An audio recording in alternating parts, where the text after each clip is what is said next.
Good morning students. कैसे हैं आप लोग? बहुत बढ़िया होंगे, I hope so welcome to our physics class, जिसमें हम लेकर चल रहे हैं 11th का बेसिक मैथमेटिक्स। आज उसका लेक्चर नंबर 6 है, जिसमें हम लोग कैलकुलस को देखने वाले हैं। तो कैलकुलस के बारे में बहुत सी बुकों में बहुत सी राय अपनी अपनी अलग अलग है। किसी किताब में न्यूटन साहब का नाम मिलता है कि कैलकुलस जो है न्यूटन ने खोज किया है, न्यूटन ने इसको डिस्कवर किए हैं। और किसी किसी बुक में आपको लेबनीज नाम का मिल जाएगा नाम, साइंटिस्ट यह भी हैं। तो दोनों अपना अपना दावा करते हैं कि कैलकुलस के जो प्रयोग पहले जो है हमने किया है, और लेबनीज बोलते हैं कि ये काम हमने किया है।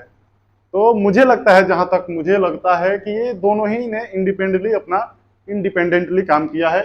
और होता है ऐसा, जैसे फराडेज का लॉ ऑफ इंडक्शन जो है, उसमें जो हेनरी हैं वो अलग प्रयोग कर रहे थे और फराडे अलग प्रयोग कर रहे थे, और दोनों एक ही प्रयोग कर रहे थे।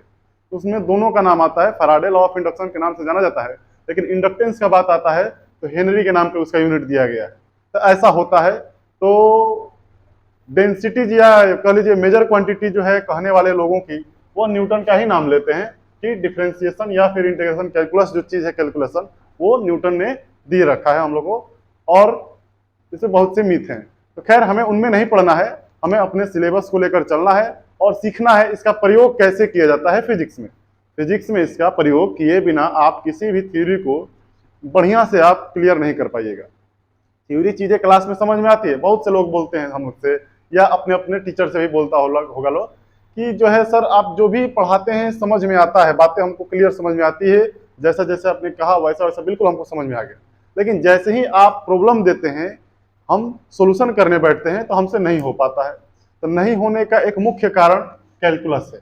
आपको कैलकुलस समझ में नहीं आएगा तो कोई भी आपको प्रॉब्लम फेस करना पड़ेगा। ठीक है। तो उन सारी प्रॉब्लम्स को दूर करना चाहते हैं तो एक बात आप गांठ बांध के सुन लीजिए, 11th और 12th का फिजिक्स बढ़िया से पढ़ना चाहते हैं, कॉन्सेप्ट बिल्कुल दिमाग में समझते हुए पढ़ना चाहते हैं, तो कैलकुलस आपको आना चाहिए। ठीक है ना। यहाँ वो 9th क्लास का कौवा उड़ चिड़ई उड़ वाला सवाल नहीं होगा।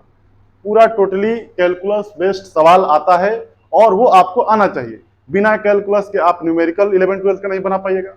बिना कैलकुलस के समझे आप 12th का कोई भी डेरिवेशन नहीं कर पाइएगा। डेरिवेशन तो खैर 11th में भी होता है, लेकिन बोर्ड एग्जाम में आप 12th के लिए सोचते हैं कि हम 12th का तैयारी करेंगे, तो उसमें आपको बिना कैलकुलस का कोई भी डेरिवेशन नहीं होगा। इस बात को आप समझ लीजिए। डिफरेंशिएशन और इंटीग्रेशन दोनों का यूज आना ही आना है। तो एक बात समझ लीजिए, फिजिक्स को बढ़िया से समझना है तो कैलकुलस आपके हाथ में होना चाहिए। और कैलकुलस के जो है दो पार्ट में किया गया है, एक डिफरेंशिएशन होता है और दूसरा इंटीग्रेशन होता है। तो आज हम लोग डिफरेंशिएशन के ऊपर चर्चा करेंगे, और जो है इसके बाद जब हमारा डिफरेंशिएशन हो जाएगा तो नेक्स्ट लेक्चर या अगले उसके नेक्स्ट लेक्चर में इंटीग्रेशन का हम लोग चर्चा करेंगे। तो डिफरेंशिएशन क्या चीज होती है इसको हम लोग देखेंगे। किसको बोलते हैं डिफरेंशिएशन, इस चीज को देखेंगे। इसका अर्थ क्या होता है इसको चीज देखेंगे, और इसको कैसे रिप्रेजेंट किया जाता है, इन सारी बातों को आज हम लोग सीखेंगे। ठीक है, तो स्टार्ट किया जाए। So welcome to our physics class. चलिए जल्दी से स्टार्ट किया जाए। तो स्टार्ट किया जाए डिफरेंशिएशन। तो डिफरेंशिएशन स्टार्ट करने से पहले एक चीज आपको याद दिला दे, रेट ऑफ चेंज। क्या आपने पढ़ा है? रेट ऑफ चेंज, परिवर्तन का दर, बिल्कुल आपने पढ़ा है। जैसे यहां हम लोग y बराबर 2x प्लस 3 लिखे हुए हैं, तो यहाँ y का जो वैल्यू है वह x पे डिपेंड करता है। आप बिल्कुल देख सकते हैं, इफ x बराबर 0 हो तो y का मान 3 आने वाला है। इस समीकरण को देखें ध्यान से, तो x बराबर 0 हो तो y का मान 3 आने वाला है, बिल्कुल। यदि x बराबर 1 होगा तो y का मान 5 आ जाएगा। आ जाएगा कि नहीं आ जाएगा? बिल्कुल आ जाएगा। यदि x बराबर -2 हो तो y का वैल्यू क्या आ जाएगा?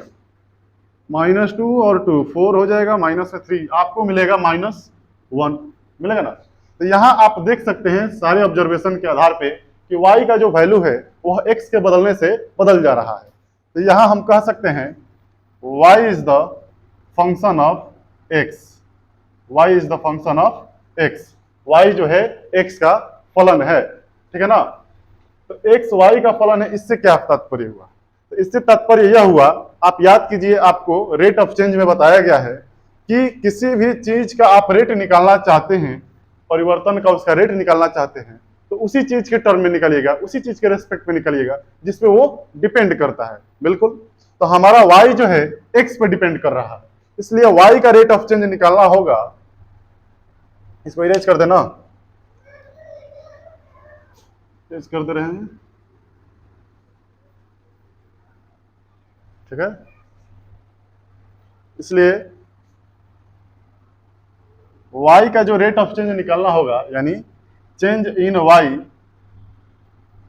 CHANG, change in y with respect to x निकालना पड़ेगा आपको। Change in y with respect to x निकालना पड़ेगा। कैसे निकलेगा?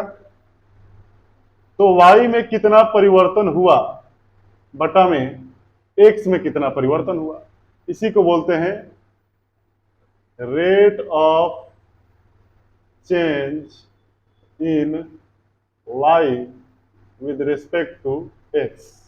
हिंदी में क्या बोलते हैं इसको अंग्रेजी में? x के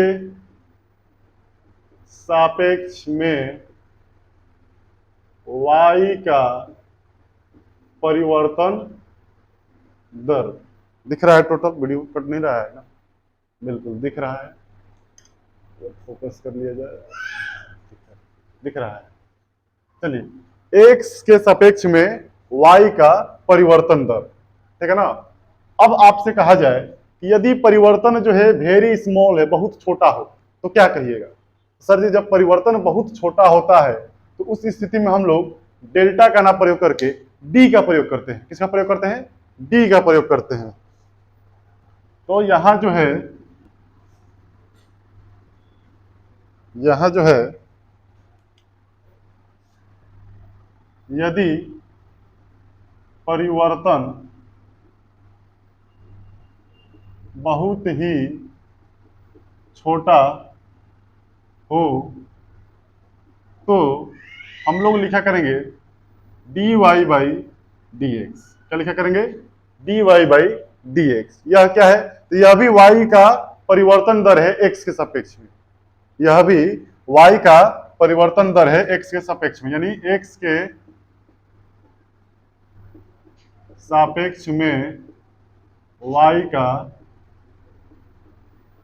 परिवर्तन दर, ठीक है ना। और इसी dy बाई डी एक्स को भी हम लोग डिफरेंशिएशन बोलते हैं। Differentiation of y, differentiation of y with respect to x। x के सापेक्ष में y का अवकलन बोला जाता है। क्या बोला जाता है इसको? हिंदी में जो है, अंग्रेजी में जो है अवकलन बोला जाता है। क्या बोला जाता है? अवकलन। अंग्रेजी में डिफरेंशिएशन को क्या बोला जाता है? अवकलन बोला जाता है, ठीक है। तो dy बाई डी एक्स को जो है x के सापेक्ष में y का परिवर्तन, ये हम लोग पहले भी पढ़ चुके थे कि यदि परिवर्तन छोटा हो तो रेट जो है dy बाई डी एक्स होता है। उसी dy बाई डी एक्स को हम लोग अवकलन भी बोलते हैं। अवकलन को जो है dy बाई डी एक्स से सूचित किया जाता है, या फिर इसको जो है y डैश से सूचित किया जाता है। किससे सूचित किया जाता है? y डैश से। पढ़े थे ना अभी, y is the function of time. तो y का जब अवकलन करना होगा तो y डैश आपसे पूछेगा कि इसका y डैश बताइए, यानी कि आपको अवकलन करना है। या फिर y डैश का कहीं मान दिया गया है तो समझिए कि अवकलन किया हुआ मान दिया गया है।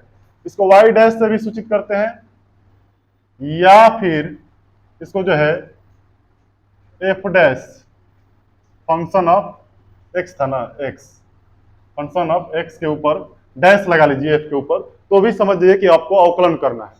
तो ये सब तरीका है इनको रिप्रेजेंट करने के लिए अवकलन को। या तो dy बाई डी एक्स लिखिए, या फिर y डैश लिख लीजिए, या फिर f डैश x लिखा हो तो भी समझ जाइए कि बात यहाँ अवकलन की हो रही है। ओके, आ रही है बात समझ में? ठीक है। ये तो सर हो गया कि अवकलन कैसे रिप्रेजेंट किया जाता है इसको। बात आप बताइए कि इसका प्रयोग कहाँ कहाँ होता है और इसको हम लोग सीखेंगे कैसे, कैसे हम लोग प्रयोग करेंगे, इसका एप्लीकेशन कैसे करेंगे, इस बात को फोकस किया जाए। तो देखिए बाबू, इसका जो है रेट ऑफ चेंज, परिवर्तन में चेंज आ रहा है थोड़ा थोड़ा करके, तो उसको जो है रेट निकालिएगा तो उसको हम लोग अवकलन बोलते हैं। इसका प्रयोग जैसे आप समझ लीजिए, कहीं आपका टंकी का जो नलका है, जहां पाइप सेट होता है, पानी टंकी में जाता है और पानी वहां से बाहर निकलता है, वहां लीकेज हो जाएगा तो क्या होगा? तो सर जी लीकेज हो जाएगा तो हमारे टंकी में पानी भरा होगा और इसमें कहीं हमारे पाइप सिस्टम में यहाँ जहाँ से पाइप लगा होता है लीकेज हो जाए तो क्या होगा? तो लीकेज हो जाएगा तो धीरे आप टंकी रात को फुल किए और सो गए, सुबह उठे टंकी खाली मिलेगा। क्यों? क्योंकि लीकेज था। तो लीकेज था तो यहाँ आप भर के गए थे, तो कुछ टाइम के बाद जो पानी है, कुछ टाइम के बाद जो पानी है इतना खाली हो जाएगा ना? बिल्कुल खाली हो जाएगा। तो खाली हो जाएगा तो इसमें आपसे कुछ और टाइम बीतेगा तो कुछ और टाइम और ज्यादा खाली हो जाएगा। तो जैसे जैसे समय बीतेगा वैसे वैसे आपकी टंकी की पानी जो है खाली होती चली जाएगी। बिल्कुल। तो खाली होती चली जाएगी तो आपसे यह सवाल किया जा सकता है कि प्रति यूनिट टाइम में, प्रति इकाई टाइम में, पर यूनिट टाइम में कितना पानी खाली हो रहा है, यानी खाली होने का जो रेट है वह क्या है। तो खाली होने का रेट जो आपसे पूछ लिया जाएगा तो यहाँ पे अवकलन का प्रयोग किया जाएगा, बिना अवकलन के आपसे नहीं होगा। समझ में आ रहा है? बिल्कुल। और देखा जाए तो हम लोग जो है आज चंद्रमा पे पहुंच गए हैं, और चंद्रमा पर ही नहीं, चंद्रमा के दक्षिणी ध्रुव पर पहुंच गए हैं चंद्रयान 3 के माध्यम से, मिशन चंद्रयान 3 के माध्यम से। इसके लिए हम अपने साइंटिस्टों को बहुत बहुत धन्यवाद बोलेंगे और शुक्रिया भी बोलेंगे। हमें अपने भारत देश पर गर्व महसूस होने लगा है। पिछले 3-4-5 सालों में इसका जो विकास दर देखा जा रहा है, विकास दर से नहीं, विकास दर के होने से अगल बगल वाले लोग जो परेशान हो रहे हैं उनको परेशान देखकर हमें बड़ा खुशी हो रही है कि हमारा भारत देश जो है विकास कर रहा है। चलिए ठीक है, तो आप भी खुश होइए और गौरवान्वित कीजिए कि आप भारत देश में जन्मे हैं और आपकी मातृभाषा हिंदी है। ठीक है, बहुत बढ़िया। तो यहाँ जो है चंद्रयान का बात कर रहे थे, तो रॉकेट प्रोपल्सन के नाम से आता है, कंजर्वेशन ऑफ मोमेंटम में हम लोग पढ़ेंगे, संवेग संरक्षण के सिद्धांत जो है उसमें हम लोग पढ़ेंगे कि किसी रॉकेट को लॉन्च किया जाता है तो नीचे बहुत सारे धुआं फेंकता है ना, फ्यूल्स का जो बर्निंग होता है, तेल जो जलता है तो धुआं बन के नीचे निकलता है। तो वहां आपको समय के साथ साथ इंजन में जो तेल रखा गया है वो धीरे धीरे कम होगा, धुआं के रूप में नीचे फोर्स के रूप में निकलेगा। तो वहां जो है डिफरेंशिएशन का यूज करके हम लोग निकालते हैं कि कितना रेट से जो है फ्यूल खाली हो रहा है, ठीक है ना, या कितना रेट से जो है इसका मास में चेंज आ रहा है, मास में चेंज, हाँ बिल्कुल मास में चेंज आ रहा है। 1 मिनट, बहुत गर्मी है। कितना जो है रेट से मास में चेंज आ रहा है। जी हाँ, फ्यूल के साथ आप पूरा बॉडी इंजन रखे हुए हैं और धीरे धीरे फ्यूल कम हो रहा है तो धीरे धीरे मास चेंज होगा ना जी, तो वहां पे आपका अवकलन का प्रयोग किया जाएगा। तो ऐसे बहुत सी चीजें हैं, बहुत सी नहीं, हर बात में ही आपको अवकलन आएगा यदि आप फिजिक्स को बढ़िया से समझना चाहेंगे। तो अवकलन के साथ मजाक नहीं और इंटीग्रेशन के साथ तो बिल्कुल नहीं, क्योंकि वो 12th के डेरिवेशन में बिना इंटीग्रेशन के आपका कोई भी डेरिवेशन जो है कंप्लीट नहीं हो पाएगा। ठीक है, तो आइए इसको थोड़ा आगे बढ़ाया जाए, इरेज कर दे, इसको नोट कीजिए।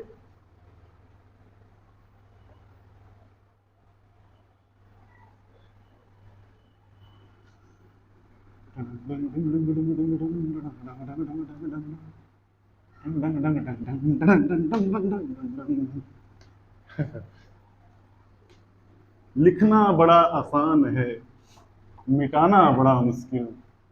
लोग बोलता है कि लिखना बड़ा मुश्किल काम है, कोई भी मिटा देगा, मिटाना बड़ा मुश्किल काम है। कोई कोई चीज ऐसी लिख दिया जाता है जिसको मिटाना यानी उस बात को काटना बड़ा ही मुश्किल काम होता है। ठीक है ना, तो उसी प्रकार से हमारे यहाँ भी मिटाना बड़ा मुश्किल काम है,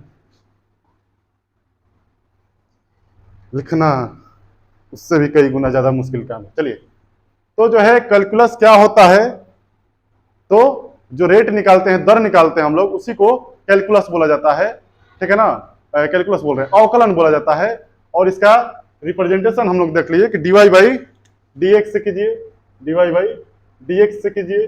D y by d x ही नहीं, यदि आपका वैल्यू कुछ और हो सकता है, b बराबर ए एक्स प्लस 3 होता तो आप डी बाई डी ए भी लिख सकते हैं।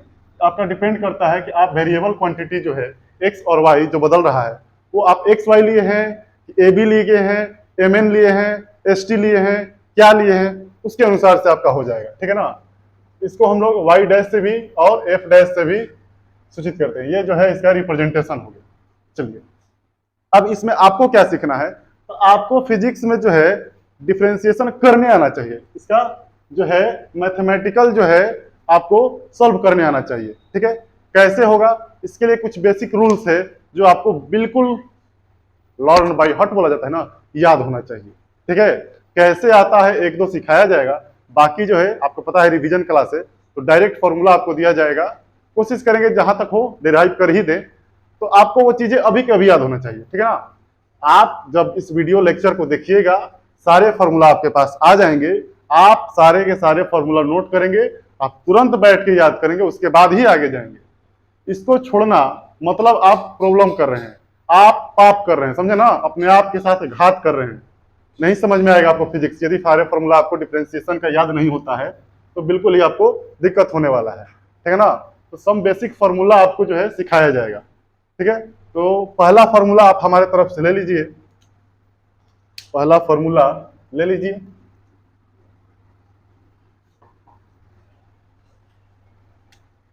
पहला फॉर्मूला जो है, चलिए, rule 1, very easy, very easy. लोग इससे भागते हैं, बोलते हैं प्रॉब्लम होता है सर, नहीं समझ में आता है, बड़ी मुश्किल काम है।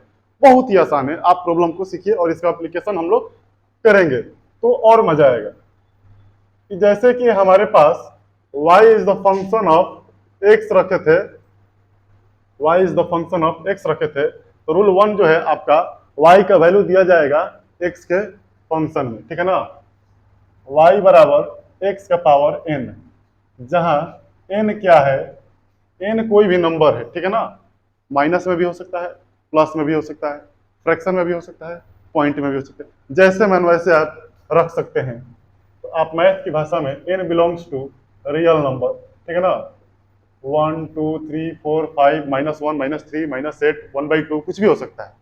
तो यदि ऐसा दिया हो और आपसे पूछा जाए कि y का अवकलन क्या होगा, y डैश बताइए, यानी कि dy बाई dx बताइए कि क्या होगा।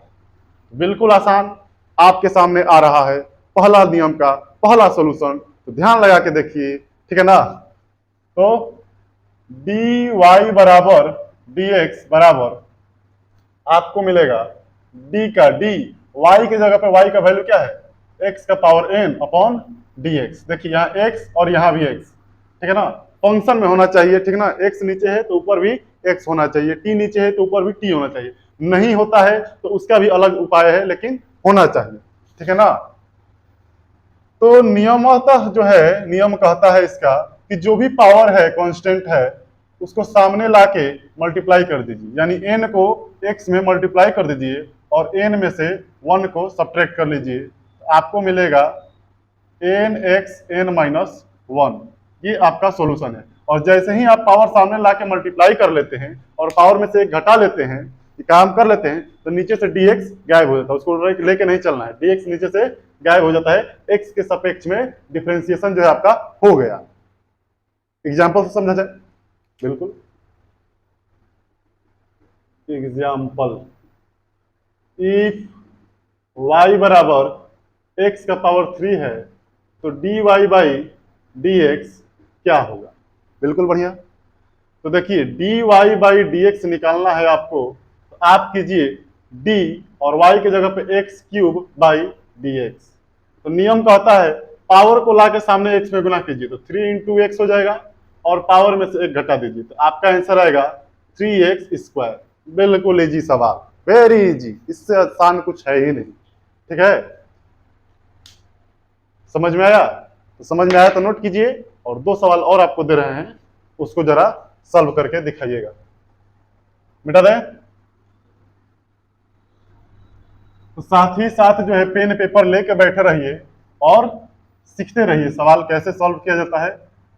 जब तक सीखे, देखने से लगता है हाँ सीख गए, लेकिन उसको लिखने से ज्यादा दिन तक याद रहता है। तो जो भी आप याद कीजिए उसको लिखा कीजिए, लिख लेने से आयुर्वेदिक तरीका है, बचपन से पुराने हम लोग के गुरुजी भी यही सब बताते थे कि जो भी याद किए उसको लिखिए। ठीक है ना, अपने मन से बिना बुक कॉपी की सहायता से उसको लिखिए।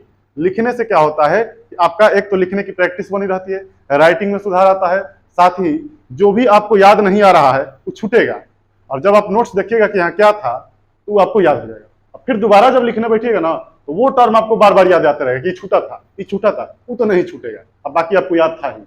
तो लिखने से ये फायदा होता है, लिखा कीजिए। चलिए कुछ क्वेश्चंस दे रहे हैं आपके लिए।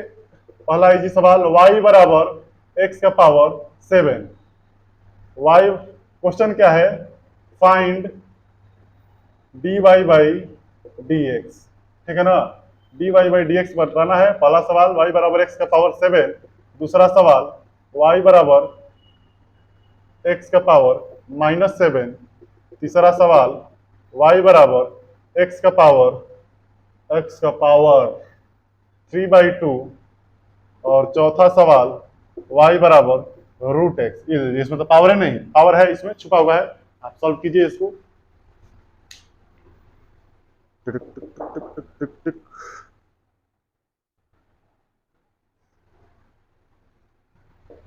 तो बिल्कुल सॉल्व किए होंगे। तो पहला वेरी इजी था, 7x का पावर 6 आएगा, ठीक है ना। आइए इसको जल्दी से सॉल्व किया जाए। और जल्दी से सॉल्व करने के क्रम में जो है, पहला सवाल dy बाई dx पूछा गया है। तो dy बाई dx पूछा गया है, तो d का d और y की जगह पे x का पावर 7 बटा में dx। नियम कहता है पावर को लाइए सामने, मल्टीप्लाई कर लीजिए, तो 7 इंटू एक्स हो जाएगा और पावर में से एक घटा लीजिए, पावर में से एक सब्ट्रैक्ट कीजिए, तो आंसर आपका आ जाएगा 7x का पावर 6। बिल्कुल सही आया है। अच्छा चलिए दूसरा सवाल, कमेंट बॉक्स को भी थोड़ा यूज कीजिए, जिसका जिसका है थोड़ा भरते जाइए, ठीक है ना। तो dy बाई dx बराबर x का पावर -7 है, तो dx का पावर -7 बाई dx, पावर सामने आके गुना हो जाएगा, यानी -7 जो है आके x में मल्टीप्लाई हो जाएगा और -7 में से जो है आपका एक घट जाएगा, सपरेट हो जाएगा। -7 x का पावर -8, -7 -1 क्या होगा, -8। साथ ही जो है चाहते हैं कि पावर आपका माइनस में ना दिखे, तो आप जो है नीचे ला सकते हैं उसको, -7 बाई एक्स का पावर पॉजिटिव 8 हो जाएगा, ठीक है। तो इस प्रकार का चेंज जो है एक्सपोनेंट में, यदि आप इंग्लिश मीडियम विद्यार्थी हैं तो हमको लग रहा है चैप्टर 5 है आर एस अग्रवाल का, क्लास 7 का, एक्सपोनेंट में ये सारा चीज होता है, आप समझ लीजिएगा, ठीक है ना। तो उसको देखिए, नहीं आता है जिसको, यहाँ पे जो है dy बाई dx निकालना है क्वेश्चन नंबर 3 में, तो dx का पावर 3/2 और dx, ठीक है। पावर सामने आके मल्टीप्लाई, यानी कि 3/2 जो है x में मल्टीप्लाई और 3/2 में से एक घटा देना है। तो 3/2 में से एक घटाइएगा तो कितना आएगा, पहले तो 3/2 इसको लिखिए सामने, और x का पावर 3/2, यानी 3 को 2 भाग 1.5 है ना, और 1.5 में से एक घटाइएगा तो एक आता है, आधा आता है, 1/2 आता है, 1/2 हो जाएगा। और किसी भी राशि का, संख्या का पावर 1/2 है तो आप उसको रूट में लिख सकते हैं, 3/2 इसको रूट x लिख सकते हैं, ठीक है ना। इस बात को नहीं जानते थे तो जान लीजिए कि कहीं पावर 1/2 है तो रूट में आप उसको संख्या को लिख सकते हैं, या रूट में कोई संख्या है तो संख्या का पावर 1/2 रख सकते हैं, बिल्कुल। तो इसी के आधार पे अगला सवाल जो है question number 4, y equal to root x है, इसको बनाया जाए। तो इसको बनाइएगा महाशय, दिया हुआ है y बराबर रूट एक्स। तो यहाँ पे जो है आपको x का पावर नहीं दिख रहा है, नहीं ना दिख रहा है, यहाँ x का पावर दिख नहीं रहा है, तो हम लोग लेकर आ जाएंगे x का पावर, x का पावर 1/2 हो जाएगा, अभी हमने बताया और आप जानते भी होंगे। तो यहाँ से dy बाई dx निकालना है आपको, तो d इंटू एक्स का पावर 1/2 अपॉन dx। तो 1/2 जो है सामने मल्टीप्लाई, और x का पावर 1/2 में से 1 माइनस कीजिए, तो 1/2 और x का पावर हो जाएगा आधा में से एक जाएगा -आधा, तो -आधा को जो है आप 1/2 x को नीचे ले लीजिए, पावर प्लस हो जाएगा, x का पावर 1/2, इसको जो है और कर सकते हैं 1/2, और x का पावर 1/2 है तो आप इसको रूट एक्स लिख सकते हैं। क्या लिख सकते हैं, रूट एक्स। तो रूट एक्स का जो डिफरेंशिएशन होता है 1/2 रूट एक्स होता है, इस बात को जो है याद कर लीजिए, या फिर कॉन्सेप्ट समझिए, कुछ याद करने को नहीं पड़ेगा आपको, हाँ, लेकिन जो फॉर्मूला आ रहा है उस फॉर्मूला को आपको याद रखना बहुत अति आवश्यक है, ठीक है ना। तो इसको नोट किया जाए और आपको कुछ होमवर्क दे देना, देखते हैं होमवर्क बना के कौन कमेंट में लिखता है या व्हाट्सएप पे कौन देता है हमको। HW में सवाल एक ही देंगे, y बराबर 1/√x एक्स क्यूब, इसका जो है आपको वाई डैश निकालना है, यानी कि d y by d x अवकलन ज्ञात करना है। तो आप इसको होमवर्क में करके आपको जो है आप व्हाट्सएप पे दीजिए या फिर कमेंट बॉक्स में इसका आंसर को चिपका दीजिए। ठीक है, वेल बहुत बढ़िया है। फिर अगला लेक्चर में जो है इसको आगे बढ़ाया जाएगा और भी इसमें 7, 8, 9, 10 रूल हैं और कुछ सब्स्टिट्यूशन भी हैं। तो इन सबको जो है नेक्स्ट लेक्चर में कोशिश किया जाएगा कि बारीकी से ढंग से देखा जाएगा। तब तक के लिए धन्यवाद। All the very best.